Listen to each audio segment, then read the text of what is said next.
함께 한번 기도하겠습니다. 사랑하는 하나님, 우리가 살아가는 삶 가운데 우리가 주님 앞에서 세상의 물결 속에서 넘어지려 할 때마다 우리에게 믿음을 더욱 주십시오. 사랑하는 주님, 예수님께서 우리의 삶의 주인 되시고 주님께서 우리의 삶의 능력 되신다는 그 사실을 붙들고 하나님 앞에서 주님께서 우리에게 주시는 그 능력에 대한 믿음, 주님이 우리에게 베풀어 주시는 은혜에 대한 믿음, 하나님 그 믿음으로 가지고 살아갈 수 있는 하나님의 사람들이 다 될 수 있도록 주께서 도우시고 인도하여 주옵소서. 우리가 오늘 하루를 살아갈 때에도 주여 우리가 믿음 위에 굳게 서서 하나님 앞에 담대하게 걸어갈 수 있는 주님의 사람이 될 수 있도록 아버지여 도와주시고 우리가 그렇게 살아갈 때마다 하나님 우리에게 주시는 능력과 은혜가 하나님 우리의 마음과 삶으로 체험되는 하나님의 사람 될 수 있도록 주여 도우시고 함께하여 주옵소서. 말씀 앞에 섭니다. 말씀 앞에 섰을 때에 저희들에게 우리 주님께서 주시는 지혜 더하여 주시기를 소망하고 주님께서 주시는 말씀대로 살아가 볼 수 있는 하나님 마음과 능력을 주시기를 소망하며 모든 말씀을 우리 주님 예수님 이름으로 기도드립니다. 아멘. 하나님께서 우리에게 주시는 말씀은 히브리서 3장 12절부터 19절까지의 말씀입니다. 히브리서 3장 12절부터 19절까지의 말씀. 우리 같은 목소리 읽도록 합니다. 함께 읽지요. 시작. 형제들아 너희는 삼가 혹 너희 중에 누가 믿지 아니하는 악한 마음을 품고 살아계신 하나님에게서 떨어질까 조심할 것이요. 오직 오늘이라 일컫는 동안에 매일 피차 권면하여 너희 중에 누구든지 죄의 유혹으로 완고하게 되지 않도록 하라. 우리가 시작할 때에 확신한 것을 끝까지 견고히 잡고 있으면 그리스도와 함께 참여한 자가 되리라. 성경에 일렀으되 오늘 너희가 그의 음성을 듣거든 경노하시게 하던 것 같이 너희 마음을 완고하게 하지 말라 하였으니 듣고 경노하시게 하던 자가 누구냐? 모세를 따라 애굽에서 나온 모든 사람이 아니냐? 또 하나님이 40년 동안 누구에게 노하셨느냐? 그들의 시체가 광야에 엎드러진 범죄한 자들에게가 아니냐? 또 하나님이 누구에게 맹세하사 그의 안식에 들어오지 못하리라 하셨느냐? 곧 순종하지 아니하던 자들에게가 아니냐? 이로 보건대 그들이 믿지 아니함으로 능히 들어가지 못한 것이라. 아멘. 아멘.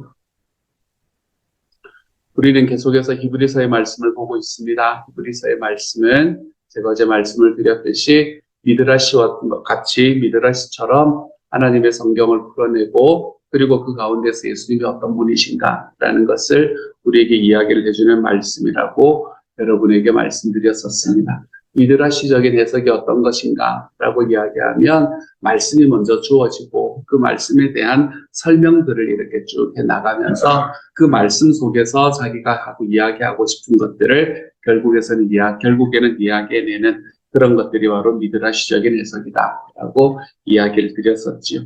히브리서 1장부터 3장 지금 오늘의 말씀에 올 때까지 그러면 과연 어떤 이야기가 있었는가? 지금 굉장히 일관되게 한 가지를 다 증명하면서 오고 있는 중이거든요. 우리가 이게 매일매일 하루에 하나씩 끊어서 보기 때문에 잘 보지 못하는 부분들이 있지만 지금 히브리서의 기자는 굉장히 촘촘하게 지금 우리가 예수님을 믿는 것이 얼마나 자연스러운 이야기인가, 그것이 얼마나 하나님께서 원하시는 길인가라는 것을 증명해내고 있는 것을 말씀 속에서 볼 수 있게 됩니다. 처음 시작은 어떻게 시작을 했나 하면 하나님께서는 예전에는 예언자들을 통해서 그렇게 이야기를 하셨던 하나님께서는 이제는 인류의 마지막 날에 마지막 때에 자기의 아들을 통해서 이야기하기 시작하셨다. 그렇게 이야기하는 것으로부터 시작합니다. 여기서 이야기하는 아들이라는 것은 예수 그리스도를 이야기하는 것이겠죠. 그 아들을 통해서 이야기를 하셨는데 그 아들은 어떤 분이신가라는 걸 이야기를 하기 시작을 하면서 그때부터 성경 말씀을 계속해서 가지고 들어오기 시작을 합니다. 첫 번째로는 그 아들이 무엇보다 더 뛰어난 존재인가 하면 천사보다 뛰어난 존재다. 이렇게 이야기를 하고 있습니다. 당시에는 우리가 베드로 이야기에서 보듯이 이 천사라는 존재가 하나님께서 어떤 일을 시키실 때에 그 천사를 통해서 뭔가를 해내시는 이제 그런 하나님의 사역자로, 하나님의 뛰어난 사역자로 보았던 그런 시대였기 때문에 그 천사, 영적인 존재의 천사보다도 아들이 얼마나 뛰어난 존재인지 모른다라고 이야기하시며 여러 가지의 성경 말씀을 가지고 왔는데 그 중에서 대표적인 게 너는 내 아들이다. 내가 오늘 낳았다. 너를 낳았다. 라는 이야기를 가지고 들어오면서 결국 하나님께서는 마지막의 날에 아들을 통해서 이야기를 하시는 그 순간에 이 아들이 천사보다 나은 존재라는 것을 우리에게 말씀도 하셨고 보여주고 계신다라고 이야기를 하고 있는 거지. 그리고 난 다음에 이 천사보다도 더 나은 예수님께서 이 땅에 오신 이유가 무엇인지를 이 장에서 설명을 하고 있습니다. 이때 천사보다 더 나은 모습으로 이 땅에 오신 예수님께서는 이 아들은 다른 일들을 하러 오신 것이 아니라 이 땅에 살아가는 사람들을 구원하기 위해서 오셨다. 이렇게 이야기하는 거죠. 그러니까 예수님은 우리보다 더 위대한 존재이기는 하지만 그 천사들을 위해서 온 것이 아니라는 거예요. 천사들보다 뛰어난 존재인 예수님께서는 우리를 위해서 오셨다. 이걸 이야기를 하고 있습니다. 우리를 위해서 오셨다. 우리의 구원을 이루기 위해서 오셨다라고 이야기를 합니다. 그러면서 어떻게 우리에게 구원이 주어질 수 있는가? 그 이유는 이 하나님께서 구원을 만드신 분이시기 때문에 하나님께서 우리가 구원을 받는다라고 이야기하는 것은 주님께서 우리에게 이야기해 주시고 주님께서 우리를 향해서 만들어 주신 그 하나님의 계획으로 다시 돌아가는 것이다. 그러면서 말씀하는 게 뭔가 하면 사람이 무엇이기에 주님께서 그를 기억하여 주시고 인자가 무엇이기에 주님께서 그를 돌보아 주십니다. 라는 이야기를 하기 시작을 하면서 하나님께서 정말 이 예수 그리스도를 통해서 구원받기를 원하는 것은 바로 그 사람.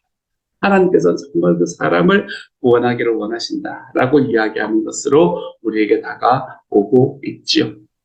그렇게 예수님께서는 이렇게 사람들을 구원하시는 과정 속에서 이 죽음에 대한 그거를 두려움으로 그 죽음에 대해서 종로를 타고 있는 사람들을 해방시켜주기 위해서 있다는 것이었다라는 걸 이야기를 해주고 난다. 그리고 난 다음에 이제 사람들이 질문을 하는 것 같다고 말씀을 드렸잖아요. 그러면 우리에게는 이미 구원자가 있는데 우리의 구원자는 모세인데 그러면은 과연 예수님은 모세하고 어떤 관계에 있는 사람입니까? 라고 이야기를 할 때 이제 이 히브리서의 기자는 예수님께서 이 마지막 날에 보내실 하나님의 아들은 천사보다 뛰어난 존재일 뿐만 아니라 모세하고도 비교할 수 없는 존재다라는 걸 우리들에게 보여주는 것이 오늘의 우리가 읽은 히브리서 3장의 말씀의 첫 시작이 되는 거죠. 그렇게 이야기를 하면서 모세는 하나님 앞에서 너무나 성실하게 살았던 사람이지만 그는 하나님의 종이었을 뿐이다. 그런데 이제 우리에게 오신 이 예수님은 아들이다. 종과 아들의 차이가 얼마나 큰 차이가 있는지 당신들은 모르겠습니까? 라는 이야기로 예수님과 이 아들이신 예수님과 이 모세의 차이에 대해서 설명을 하고 있죠. 그렇게 우리에게 오신 예수님께서 우리에게 어떤 일을 행하셨는가? 그리고 그 예수님을 바라보면서 우리는 어떤 모습을 띠고 있는가라는 걸 이야기하기 위해 7장 9번절의 말씀부터 시작을 해서 오늘 우리가 읽은 이야기까지를 쭉 하나로 설명을 해주고 있는 게 바로 오늘 우리가 읽은 말씀이 되는 겁니다. 그러니까 예수님께서는 이 세상에 하나님께서 보내신 하나님의 아들이고 그리고 이제 마지막 때에 하나님께서 마지막에 우리를 구원해 주시기 위해서 우리에게 보내신 분인데 천사보다 나으신 분이고 모세보다 더 나으신 분. 이제 이렇게 이야기를 하고 난 다음 그리고 이 하나님께서는 예수 그리스도를 통해서 우리에게 구원을 주시기 위한 구원의 창시자 되시는 분이 바로 우리 하나님이시다라는 것에 대해서 설명을 하고 난 다음에 그러면 우리에게 있는 문제가 무엇인가? 라는 것을 이야기하면서 오늘의 말씀, 사실 어제의 말씀부터 시작해서 오늘의 말씀까지를 연결해서 이야기를 하고 있습니다. 오늘 읽었던 우리 12절의 말씀부터는 사실은 12절의 말씀부터 읽으면 안 되고 7절의 말씀부터 보아야 합니다. 우리가 미드라시적인 해석이라 그랬잖아요. 성경을 말하고 그 성경에 대한 해석을 이야기를 하고 있는 부분을 우리가 한꺼번에 보아야 하거든요. 그래서 7절부터는 이렇게 말합니다. 제가 좀 한번 읽어볼게요. 오늘 너희가 그의 음성을 듣거든 너희 조상들이 광야에서 시험 받던 날에 반역한 것과 같이 너희 마음을 완고하게 하지 말아라. 거기에서 그들은 나를 시험하여 보았고 40년 동안이나 내가 하는 일들을 보았다. 그러므로 나는 그 세대에게 분노해서 말하였다. 그들은 언제나 마음이 미혹되어서 내 길을 알지 못하였다. 내가 진노하여 맹세한 대로 그들은 결코 내 안식에 들어오지 못할 것이다. 이 말씀은 시편 95편의 말씀. 시편 95편 7절부터 11절까지의 말씀을 그대로 가지고 들어온 말씀이지. 그러니까 이것은 무엇을 지금 이야기를 하고 있냐면 하나님의 음성을 들으면 너희의 조상들이 하나님의 음성을 듣지 못한 것처럼 너희 마음을 완고하게 하지 마라. 고집스럽게 하지 말아라. 하나님께서 그때 출애굽 세대에는 하나님께서 그들의 완고함을 바라보면서 하나님이 얼마나 그들에게 진노하셨는지를 너희는 알지 않냐. 그래서 그들은 그 하나님의 안식에 들어오지 못하고 가나안 땅으로 들어오지 못하고 결국에서는 광야에서 다 죽지 않았니. 그러니까 너희는 그렇게 하지 마라 라고 이야기하는 요 시편 95편의 말씀을 딱 가지고 와서 요거에 대해서 설명을 하고 있는 것이 오늘의 말씀이 되는 거예요. 오늘 우리가 읽은 12절의 말씀부터가 되는 거죠. 그러면서 우리가 하는 이야기가 형제자매 여러분 가운데에 믿지 않는 악한 마음을 두고서 살아계신 하나님을 떠나는 사람이 아무도 없도록 여러분이 좀 조심하십시오. 이제 원래 우리가 읽은 번역으로 돌아갈게요. 형제들아 너희는 삼가 혹 너희 중에 누가 믿지 아니하는 악한 마음을 두고 살아계신 하나님에게서 떨어질까 조심할 것이요. 앞에 연결되어 있다는 게 느껴지시죠, 그렇죠? 너희가 출애굽 때에 하나님께서 왜 그들의 완고함을 통해서 그들을 벌하셨는가라는 것을 이야기했던 이 히브리서의 기자는 지금 그 완고함이 너희 안에 있지는 않는지 한번 생각해봐라. 이렇게 이야기를 하고 있습니다. 너희가 악한 마음을 품으면 하나님께서 그들이 악한 마음을 품었던 그들을 그 안식으로 들어가지 못하게 하신 것처럼 너희도 하나님의 안식으로 데리고 들어가지 못하실지도 모르기 때문에 너희들의 마음이 어떠한가? 너희들의 마음이 우리가 지금 읽었던 이 말씀, 시편 95편의 말씀에 있는 이 이야기에 우리의 마음도 들어가 있지는 않는가? 한번 생각해봐라. 이렇게 이야기를 하면서 시작하는 거죠. 그러면서 만약에 너희에게 그런 마음이 있으면 13절에 오직 오늘이라 일컫는 동안에 매일 피차 권면하여 너희 중에 누구든지 죄의 유혹으로 완고하게 되지 않도록 하라. 요거는 제가 새 번역으로 한번 읽어볼게요. 새 번역이 너무 멋지게 번역을 했습니다. 오늘이라고 하는 그날 서로 권면하여 아무도 죄의 유혹에 빠져 완고하게 되지 않도록 하십시오. 라고 이야기해요. 내일로 미루지 말아요. 우리의 완고함이 눈에 보이거든, 내 형제의 완고함이 눈에 보이거든, 그러면 내일로 미루지 말라는 거예요. 여러분, 예수님을 믿고 살아가는 삶의 사람의 가장 대표적인 특징이 무엇일까? 주님을 믿고 살아가는 사람이 가지는 가장 최고의, 가장 눈에 띄는 변화는 무엇일까? 그거는 우리의 마음속에 있는 고집이 자꾸 옅어지는 것. 그것이 하나님께서 우리에게 예수님을 믿고 난 다음에 가지는 가장 최고의 변화입니다. 고집스러움이 자꾸 옅어지기 시작해요. 여러분, 내가 고집스럽다는 것은 뭘 이야기하냐면 내 옆에 있는 사람들의 말에 신경을 안 쓴다는 걸 이야기해요. 고집은 그런 거잖아요. 그렇지? 내가 가지고 있는 것이 옳고 내가 가지고 있는 생각이 맞고 그게 하나님께서 우리에게 주시는 선과 악의 문제라면 싸워야지요. 우리가 선과 악의 문제 속에서 사탄 마귀와 싸우는 거라면 싸워야지요. 하지만 우리는 그렇지 않은 때가 99.9%입니다. 여러분. 우리의 마음의 고집은 그 사람이 내 마음에 들지 않을 때 고집이 생깁니다. 어떤 상황이 내 마음에 들지 않을 때 고집이 생기는 때가 훨씬 더 많습니다. 그렇기 때문에 이렇게 말이죠. 훨씬 더 많습니다. 99.9%입니다. 그렇기 때문에 우리들의 삶의 고집스러움이 내 마음을 딱 차지하고 있을 때 우리는 관계 안에서 문제가 생기는 것을 보게 됩니다.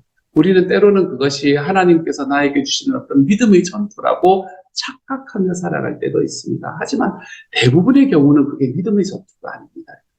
우리의 삶에 있는 고집스러움, 내 삶에 있는 나의 철학, 이런 것들이 걸리기 시작을 할 때 우리는 그 사람이 자꾸 힘들어지기 시작을 하고 그 사람과의 관계 속에서 있음으로 인해 하나님이 자꾸 어려워지기 시작하는 것을 경험하게 됩니다.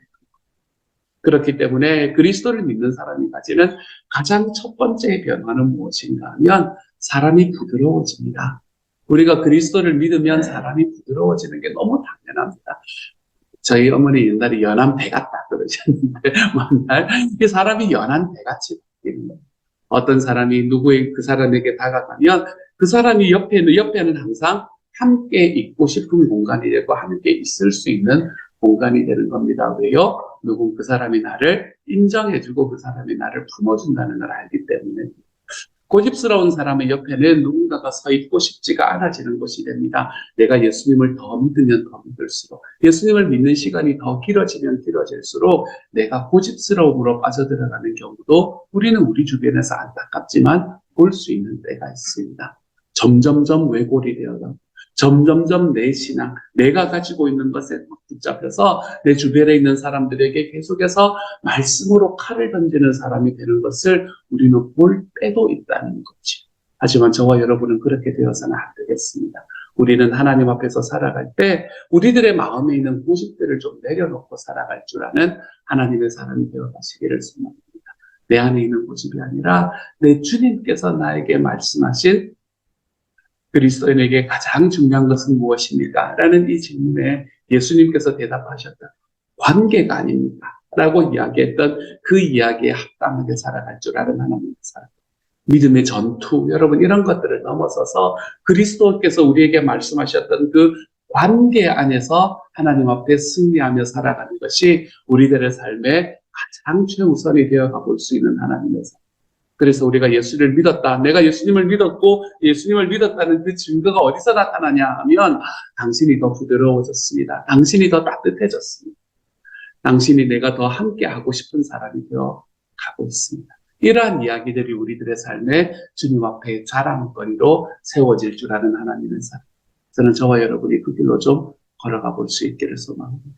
고집을 내려놓는 사람에게, 완고함을 내려놓는 사람에게 나타나는 이 특징들이 저와 여러분의 삶에 늘 나타날 수 있기를 우리 주님 이름으로 소망합니다. 그게 내일 일어나는 게 아니라 오늘 말씀 이야기하는 것처럼 오직 오늘이라 일컫는 것. 여러분 오늘 그 일들이 우리의 삶에 좀 나타나 볼 수 있는 하나님의 사람이 되어 가시기를 우리 주님 이름으로 축복합니다. 그렇게 우리가 시작할 때 확신한 것을 끝까지 견고히 잡고 있으면 주님과 함께 참여한 자가 될 거라는 이야기를 하고 난 다음에 그 다음에 한 가지 더 이야기를 하는데 15절에 다시 성경 말씀을 하나 가지고 들어오지요. 이게 미드러시적인 해석이라고 이야기하는 게 다 이유가 있습니다. 이렇게 말씀을 계속해서 가지고 들어오고 그것에 대한 해석을 가지고 우리에게 나오기 때문에 그래요. 15절은 이렇게 말합니다. 오늘 너희가 그의 음성을 듣거든 반역하던 때와 같이 너희의 마음을 완고하게 하지 말아라. 이렇게 말합니다. 이것도 시편 95편의 말씀을 가지고 오는 이야기. 앞에도 시편 95편의 좀 앞부분을 이야기를 하는 거고, 요거는 시편 95편의 7, 8절의 말씀을 가지고 온 겁니다. 앞에 거는 앞과 뒤의 이야기를 가지고 들어왔고요. 오늘 너희가 그의 음성을 듣거든 반역하던 때와 같이 너희의 마음을 완고하게 하지 말아라 하는 말씀이 있는데, 듣고서도 하나님께 반역한 사람이 누굽니까? 이집트 사람 모두가 아닙니까? 그렇기 때문에 하나님께서는 결국 마지막 19절의 말씀을 보면 결국 그들이 들어갈 수 없었던 것은 믿지 않았기 때문임을 우리는 압니다. 라고 이야기했죠. 가나안 땅에 들어가지 못했던 이유는 그들이 하나님께서 주시는 자기들에게 주셨던 말씀을 믿지 않았기 때문이다. 라고 이야기합니다.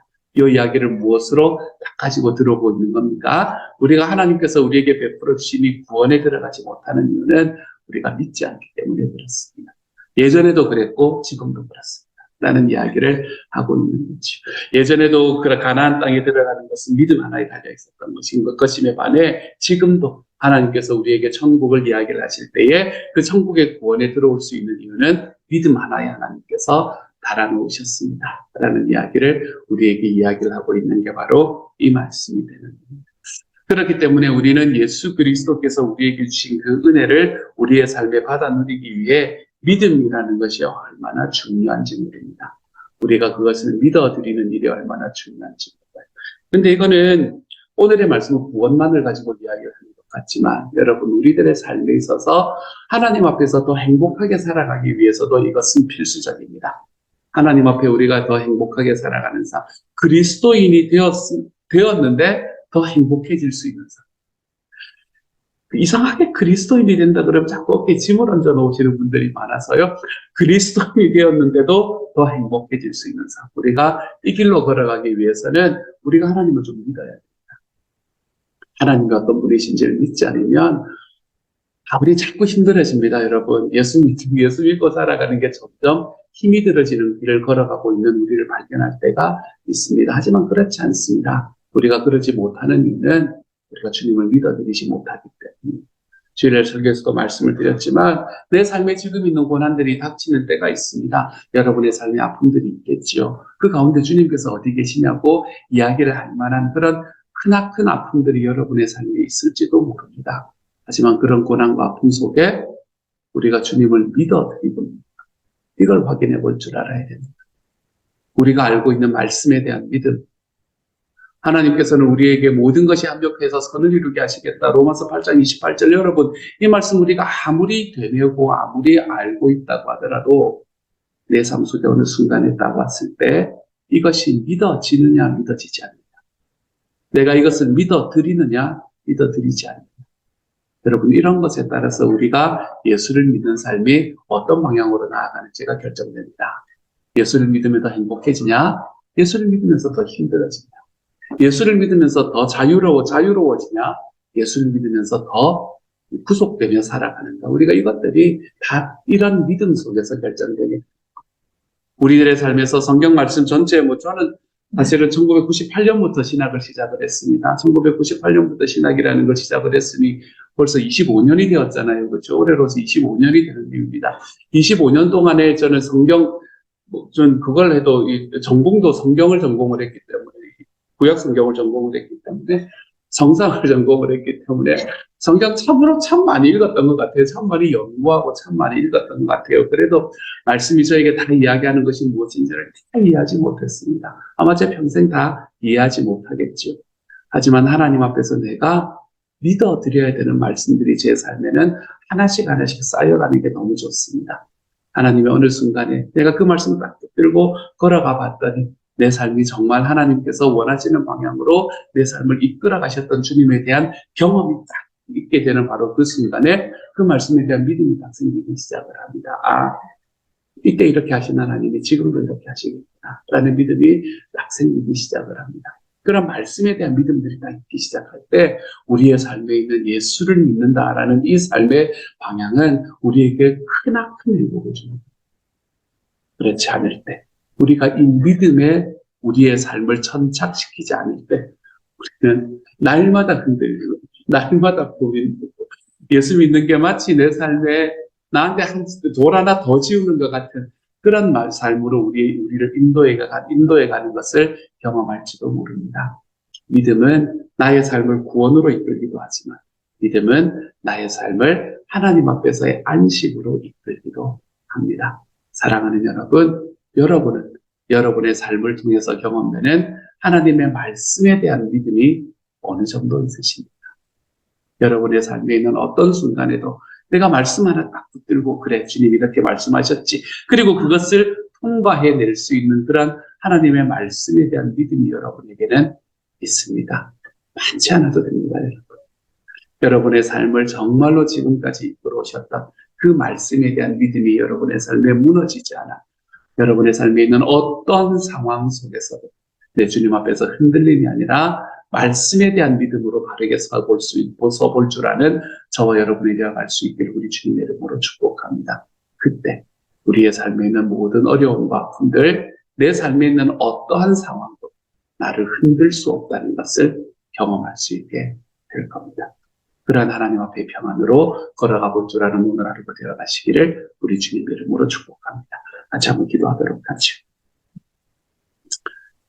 사랑하는 하나님, 이스라엘 백성들이 하나님의 나라로 하나님의 땅으로 들어가지 못했던 이유는 그들이 믿지 않았기 때문입니다. 하나님, 우리가 주님께서 우리에게 베풀어 놓으신 그 천국이라는 구원의 자리로 들어가지 못하는 이유는 우리가 그것을 믿지 못하기 때문입니다. 하나님, 우리가 예수를 믿고 있으면서도 우리의 삶이 더더욱 힘들어지고 어려워지는 것 같은 때를 경험하는 이유는 우리가 주님의 말씀을 믿는 것이 우리의 삶이 없기 때문에 그렇습니다. 주님께서 약속하신 그 약속이 내 삶의 현실보다 훨씬 더 크다는 것을 하나님 좀 믿어드릴 수 있게 하여 주십시오. 주님의 말씀에 대한 믿음이 나의 현실의 크기에 낙담하는 것보다 훨씬 더 우리의 마음을 붙들고 걸어가 볼 수 있도록 아버지 도와주십시오.